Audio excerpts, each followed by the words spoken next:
Assalamualaikum warahmatullahi wabarakatuh. Selamat pagi, salam sejahtera untuk kita semua. Perkenalkan, nama saya Ika Yuliani. Di sini saya mengampu mata pelajaran sejarah Indonesia.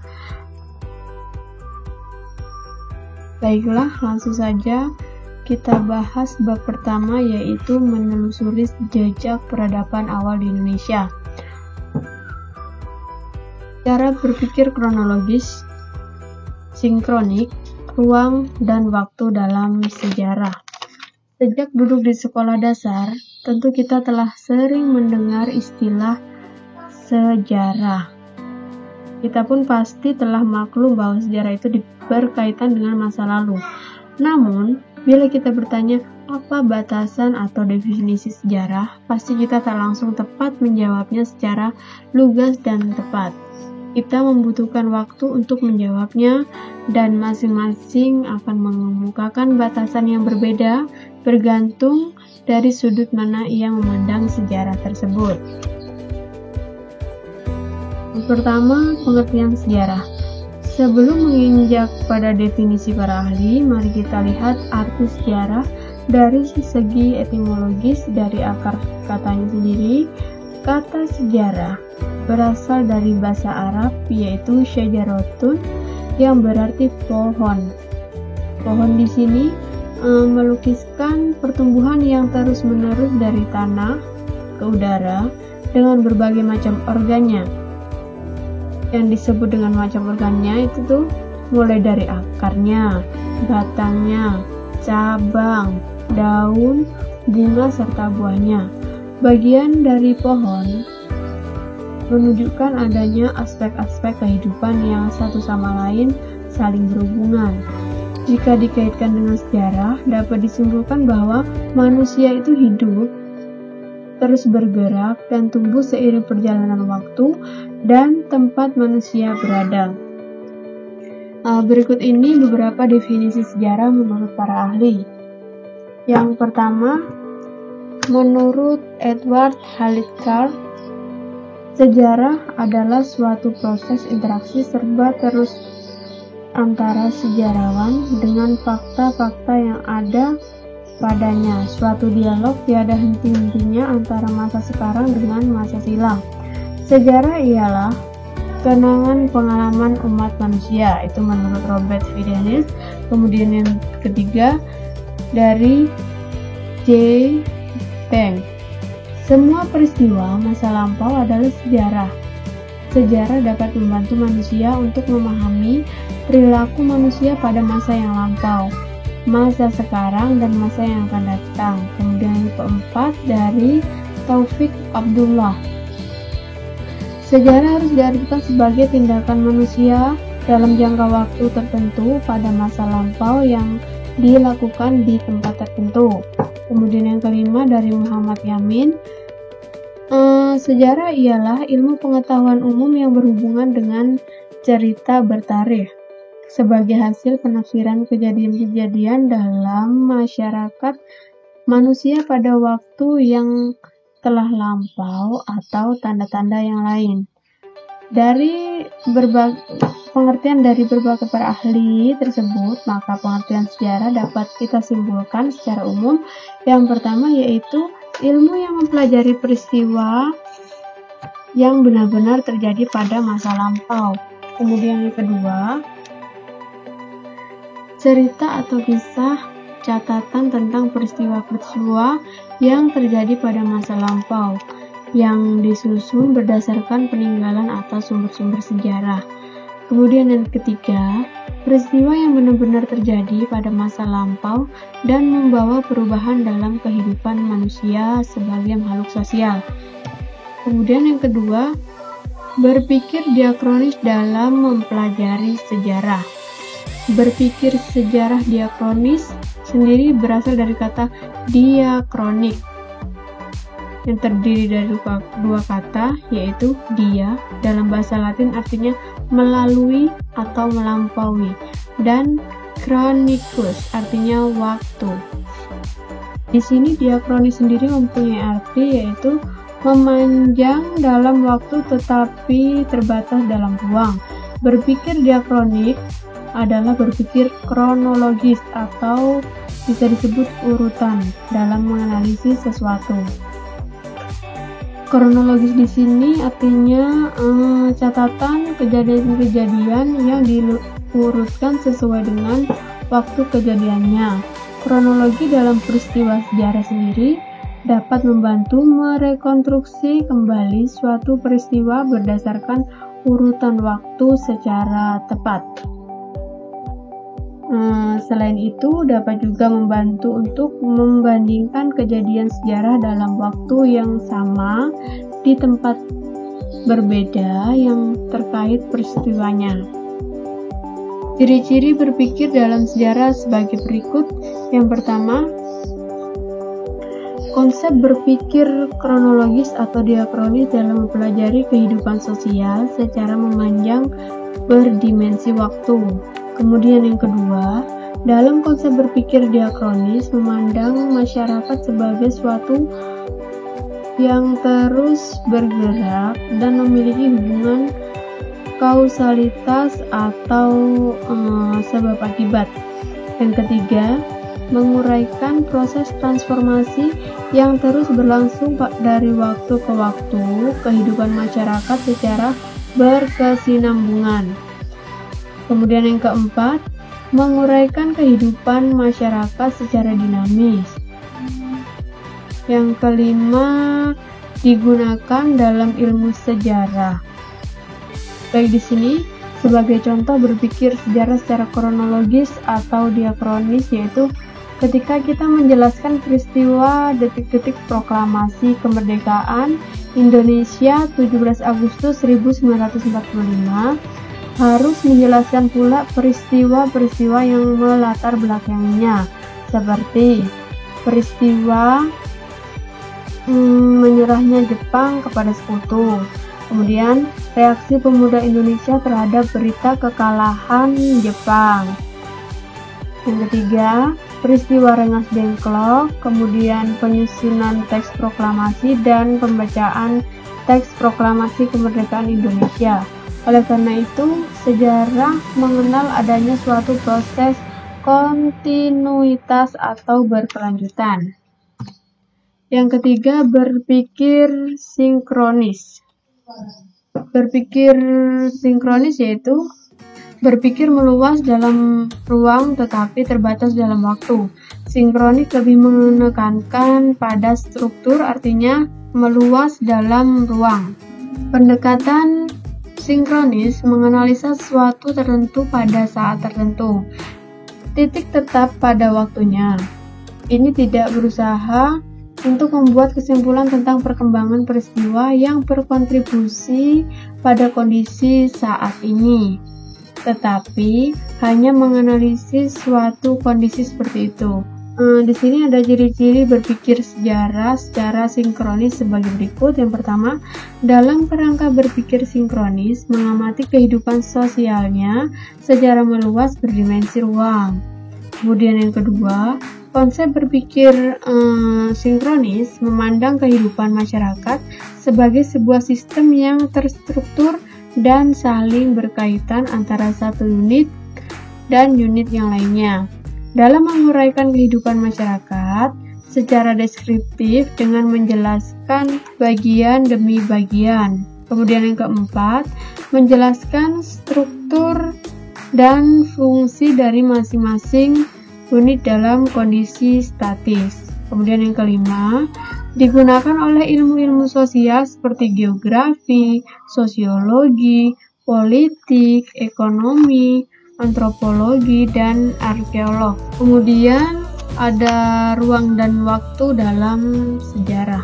Pertama, secara konsep, ruang merupakan tempat terjadinya berbagai peristiwa alam maupun sosial dan peristiwa sejarah dalam perjalanan waktu. Sebuah peristiwa tidak hanya dilihat dari segi lokasi kejadian peristiwa, tetapi juga pada luasnya dampak yang ditimbulkannya, menempatkan sejarah lokalitasnya, baik itu secara regional, nasional, maupun internasional. Kemudian, konsep waktu dalam sejarah meliputi Waktu atau tempo yaitu proses kelangsungan suatu peristiwa, dan waktu merupakan kesatuan dari kelangsungan 3 dimensi, yaitu masa lalu, sekarang, dan masa yang akan datang. Konsep waktu sangat penting bagi sejarah, terutama saat riset, atau maksudnya riset itu pada saat penelitian dan penentuan kronologis sejarah atau simbolis. Dalam penentuan judul karya sejarah, waktu dapat juga dijadikan sebagai catatan bagi seseorang saat mengalami peristiwa unik bagi dirinya. Kemudian, konsep tentang ruang dan waktu melekat dalam eksistensi manusia. Pemahaman tentang konsep ruang dan waktu akan memberikan pandangan realistis kehidupan manusia. Dengan memahami konsep ruang dan waktu melalui penyingkapan inspirasi hidup untuk berani mengambil keputusan terhadap berbagai kemungkinan alternatif dan kemungkinan masa depan. Kemudian, pentingnya pembahasan tentang hakikat hidup dalam konsep ruang dan waktu memiliki 2 pengaruh, yaitu eksternal dan internal. Pengaruh eksternal yaitu sebagai suatu landasan sikap, maksudnya hidup manusia di tengah hiruk-pikuknya kehidupan di era global yang penuh dengan benturan berbagai nilai humanistik dalam berhadapan dengan komunitas yang serba plural. Kesadaran akan keberadaan manusia dalam komunitas yang plural ini akan menumbuhkan sikap toleransi yang tinggi sehingga diharapkan dapat mengurangi berbagai konflik dalam hidup bersama sebagai anggota masyarakat dalam suatu negara maupun dalam konteks yaitu universal sebagai bagian dari umat manusia di seluruh dunia. Adapun pengaruh intrinsik atau internal adalah kearifan seseorang dalam memandang dan menghadapi setiap kejadian, peristiwa, dan masalah dalam hidupnya. Kemudian, keterkaitan manusia hidup dalam perubahan dan berkelanjutan dari sejarah. Yang pertama, manusia hidup dalam perubahan. Di sini perubahan merupakan gejala yang umum terjadi pada masyarakat manusia. Tidak ada satu masyarakat yang statis atau dalam keadaan diam, tidak bergerak, tidak aktif, dan tidak berubah keadaannya. Ilmu sejarah mengenal adanya konsep perubahan kehidupan sejak adanya manusia sampai sekarang yang berlangsung secara lambat ataupun berlangsung dengan cepat. Arah perubahan dibedakan atas keadaan yang lebih baik dan keadaan yang lebih buruk. Misalnya, perubahan yang terjadi pada manusia purba yang awalnya hidup secara berpindah-pindah atau nomaden dan berburu di alam. Namun setelah mengenal api, manusia mulai hidup secara menetap dan bercocok tanam di ladang. Perubahan yang terjadi ada yang menguntungkan, namun juga ada yang merugikan. Penemuan teknologi canggih seperti satelit sehingga melahirkan komunikasi tanpa kabel merupakan perubahan yang menguntungkan, sedangkan gempa bumi, tsunami, gunung meletus, dan banjir. Kemudian yang kedua, manusia hidup dalam keberlanjutan. Rangkaian peristiwa sejarah sejak adanya manusia sampai sekarang adalah peristiwa yang berkelanjutan atau berkesinambungan. Dengan demikian, mempelajari peristiwa-peristiwa sejarah akan selalu terkait dengan waktu yang terus bergerak dari masa sebelumnya ke masa-masa berikutnya, serta melahirkan peristiwa-peristiwa baru yang saling terkait sehingga perjalanan sejarah tidak pernah berhenti atau stuck. Semua sisi kehidupan terus bergerak seiring dengan perjalanan waktu dari masa lampau ke masa kini menuju masa yang akan datang. Berhubungan dengan pengaruh peristiwa masa lalu terhadap kehidupan masa kini, di dalam sejarah dikenal dengan kesinambungan. Kesinambungan merupakan hal yang terus berlanjut. Peristiwa sejarah yang terjadi pada masa kini merupakan sebuah bab baru atau lanjutan baru dari peristiwa sejarah sebelumnya. Misalnya, Kerajaan Majapahit merupakan kelanjutan dari Kerajaan Singasari. Kemudian Kerajaan Singasari merupakan kelanjutan dari Kerajaan Kediri. Kemudian Kerajaan Kediri merupakan kelanjutan dari Kerajaan Medang Kamulan atau Mataram di Jawa Timur. Dan Kerajaan Medang Kamulan merupakan kelanjutan dari Kerajaan Mataram Hindu di Jawa Tengah. Dari situ terdapat kelanjutan lembaga baru di lembaga lama, di mana lembaga tersebut merupakan kerajaan. Kemudian di sini menelusuri asal-usul nenek moyang bangsa Indonesia. Di sini sengaja Ibu buatkan peta konsep seperti ini. Yang pertama, yaitu menelusuri asal-usul nenek moyang bangsa Indonesia. Kehidupan sebelum masyarakat mengenali tulisan atau aksara disebut kehidupan prasejarah. Setiap bangsa di muka bumi ini pasti pernah mengalami masa prasejarah.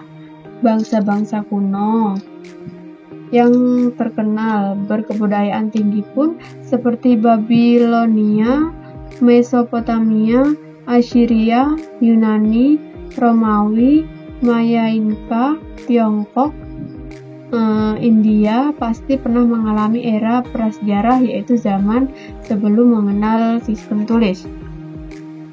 Di sini berawal dari sebelum mengenal tulisan. Sebelum mengenal tulisan, setiap bangsa mengalami masa praaksara berbeda-beda.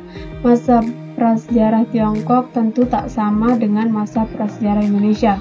Bangsa Tiongkok telah mengenal sistem aksara jauh sebelum periode Masehi, sedangkan rakyat Nusantara baru mengenal sistem tulis setelah masa Masehi.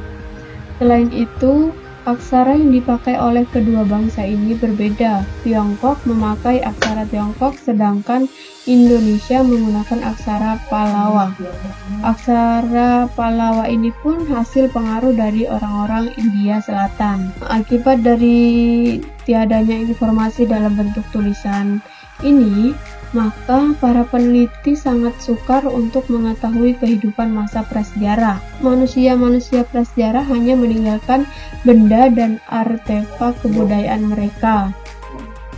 Dengan demikian, para peneliti hanya mampu menafsirkan tentang kehidupan manusia masa prasejarah berdasarkan peninggalan-peninggalan yang ditemukan. Mempelajari masa praaksara memiliki arti yang penting bagi bangsa Indonesia. Berikut ini penting yang dimaksud, yaitu yang pertama, memiliki kesadaran tentang asal-usul manusia. Kemudian kita bisa belajar dari capaian terbaik para pendahulu kita. Kemudian terbentuknya Kepulauan Indonesia. Nih, yang kedua, terbentuknya Kepulauan Indonesia itu fenomena alam yang terjadi merupakan bagian tak terpisahkan dari aktivitas panjang bumi kita sejak proses terjadinya alam semesta ratusan bahkan ribuan juta tahun yang lalu. Proses tersebut secara geologis mengalami beberapa tahapan atau pembabakan waktu.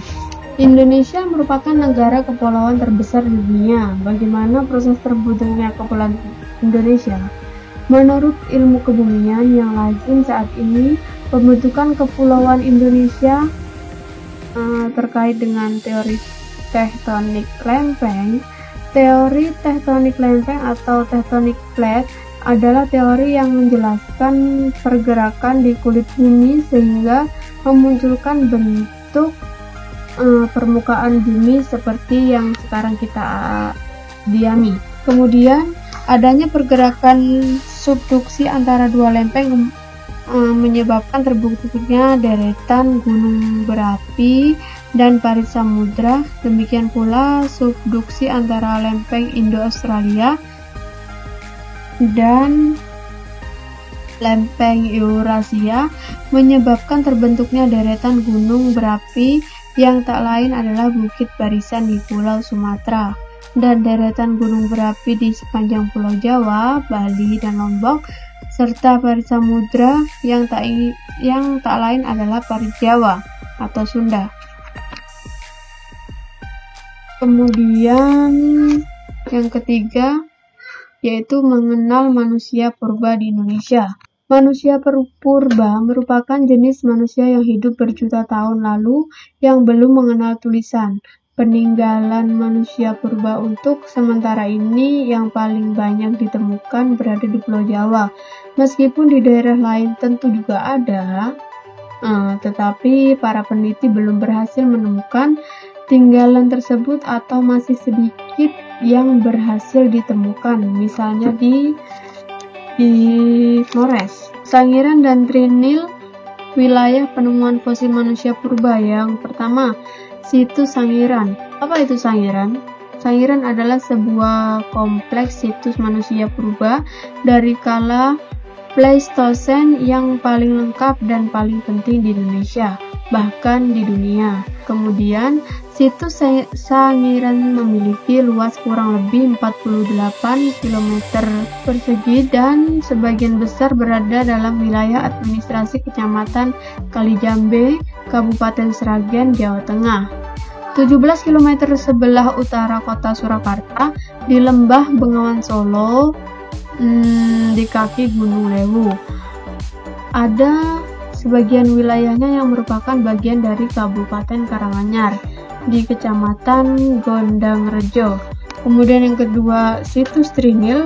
Trinil itu adalah sebuah desa di pinggiran Bengawan Solo, masuk wilayah administrasi Kabupaten Ngawi, Jawa Timur.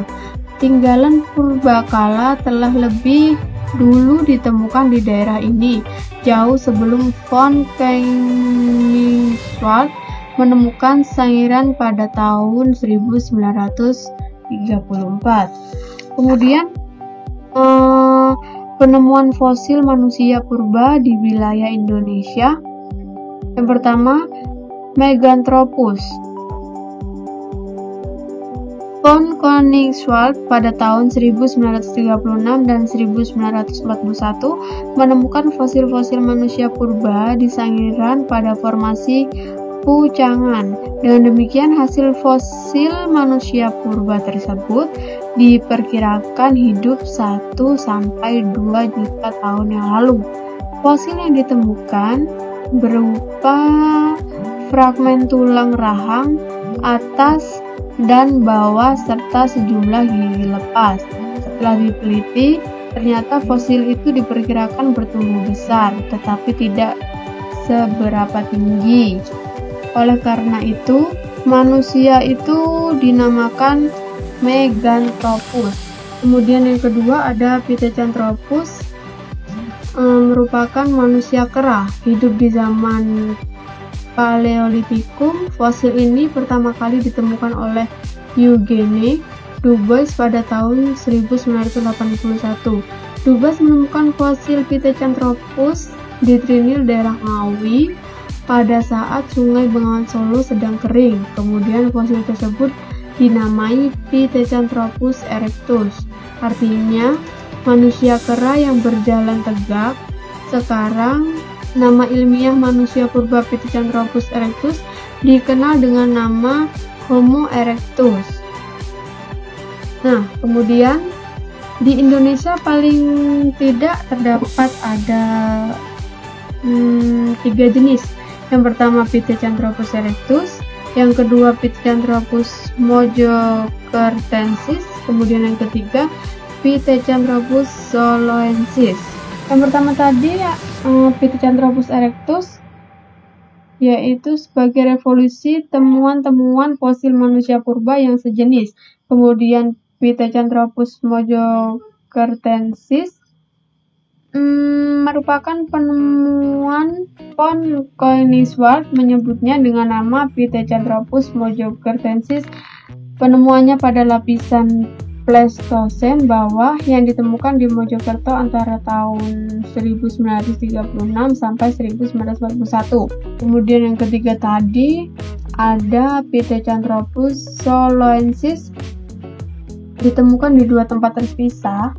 oleh von Koenigswald dan Overnoort di Ngandong dan Sangiran antara tahun 1931 sampai 1933. Yang ketiga ada Homo sapiens. Homo sapiens artinya manusia sempurna, baik dari segi fisik, volume otak, maupun postur badannya yang secara umum tidak jauh berbeda dengan manusia modern. Fosil jenis ini diperkirakan berasal dari 15.000 sampai 40.000 tahun sebelum Masehi.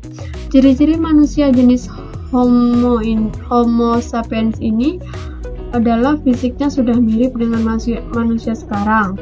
Volume otak lebih berkembang dibandingkan Meganthropus dan Pithecanthropus.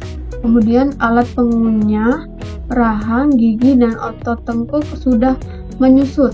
Tinggi badannya berkisar 130 cm sampai 210 cm.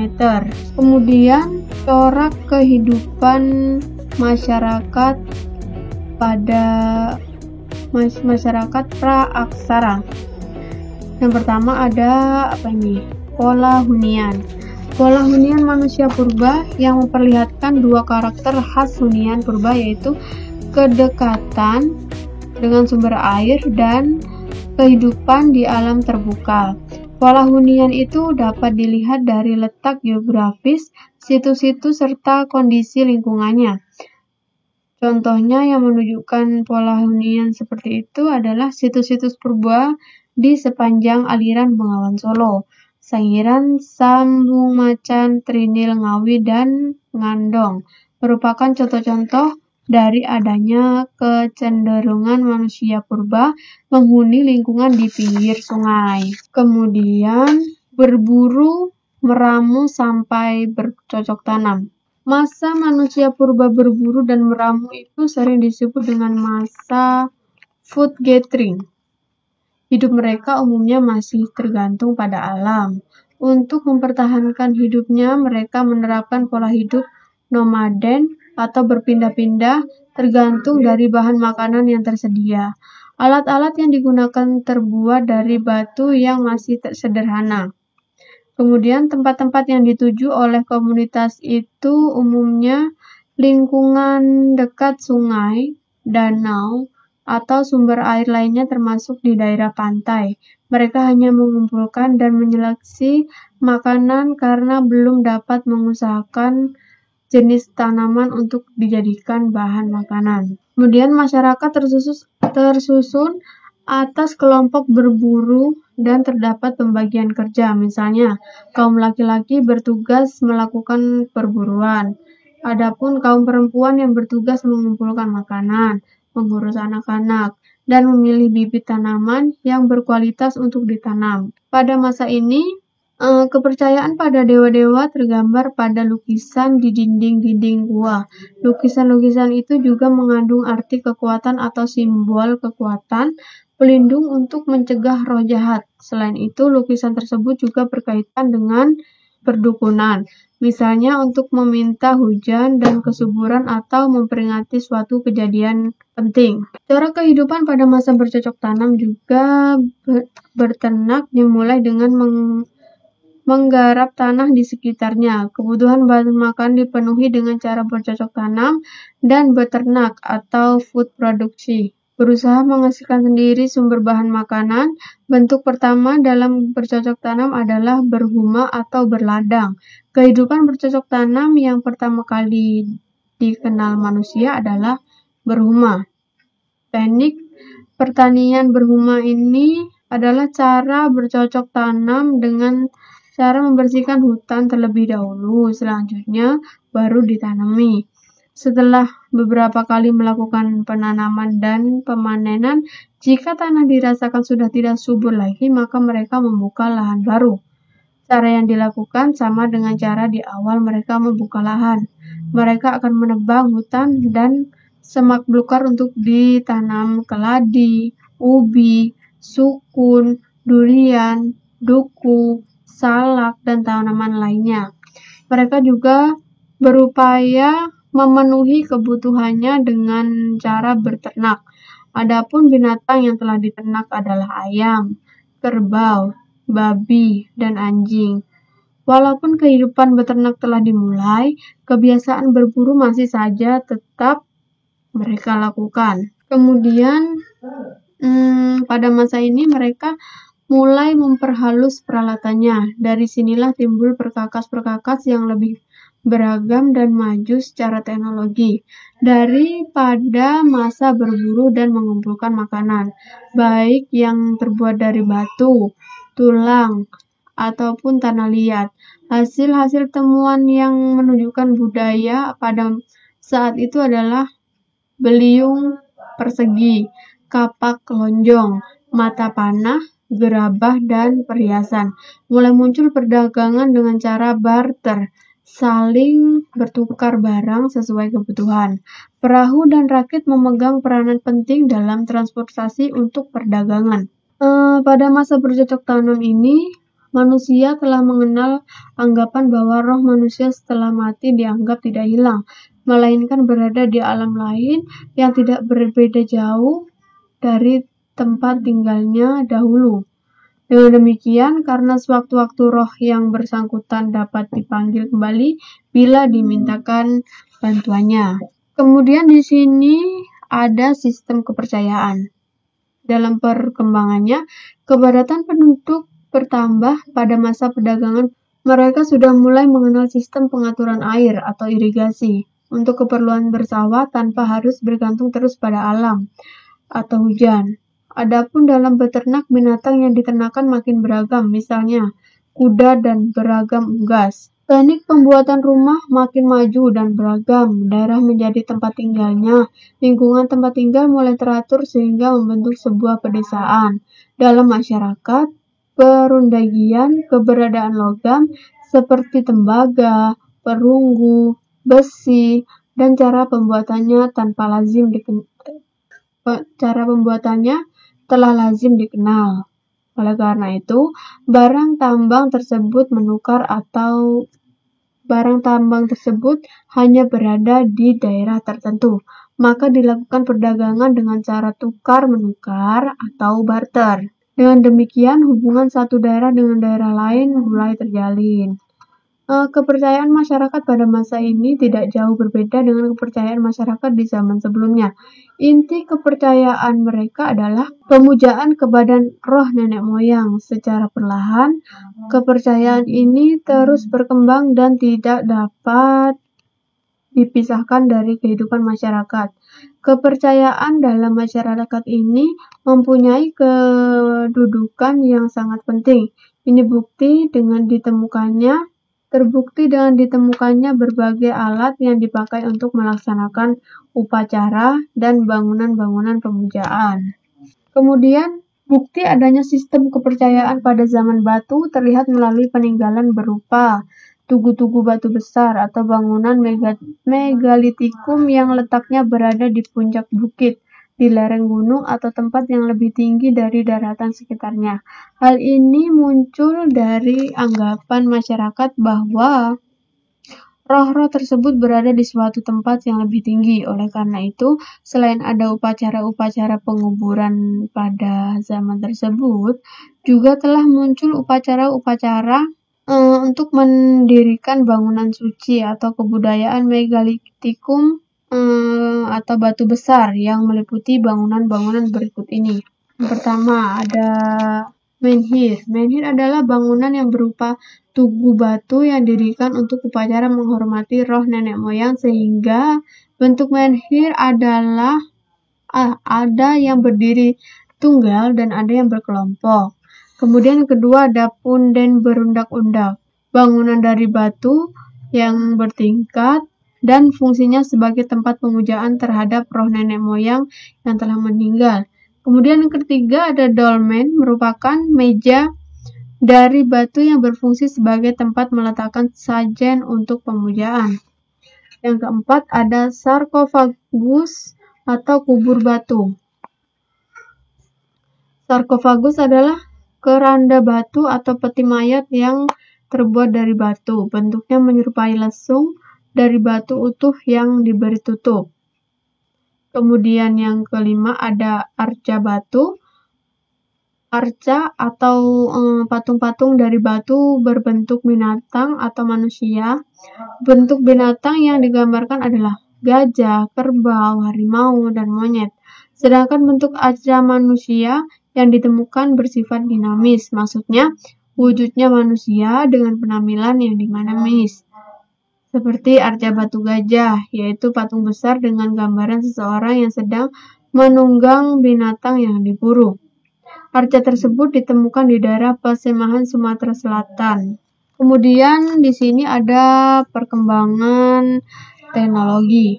Masyarakat praksara memang belum mengenal tulisan, tetapi telah mengembangkan kebudayaan dan teknologi walaupun dalam bentuk yang sederhana.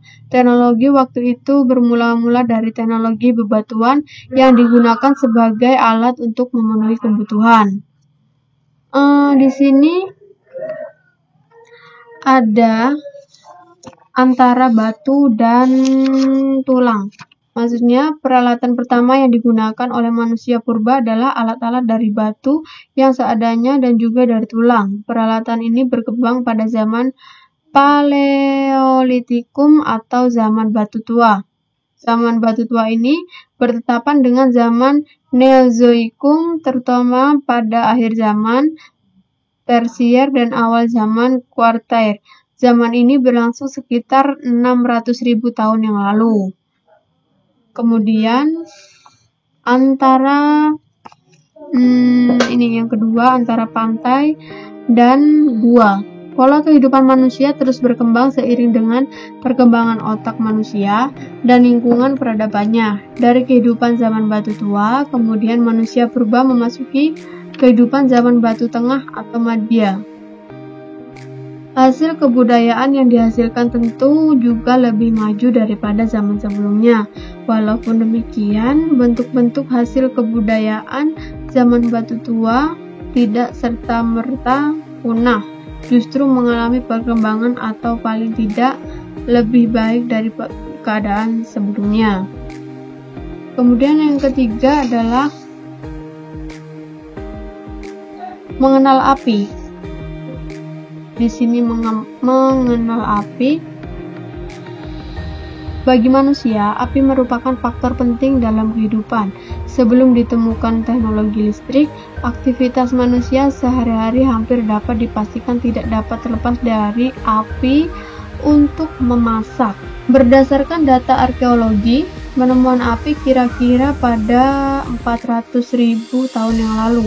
Penemuan api diduga terjadi pada periode manusia Homo erectus. Selain untuk menghangatkan diri dari cuaca dingin, api juga dapat menciptakan kehidupan menjadi lebih bervariasi dengan berbagai kemajuan yang dicapai. Kemudian di sini ada sebuah revolusi. Kemudian di sini juga ada konsep ruang pada hunian. Konsep ruang pada hunian di sini, manusia yang hidup pada masa praksara diduga telah mengenal pola tata ruang atau memiliki kemampuan untuk mengolah lingkungan sekitarnya.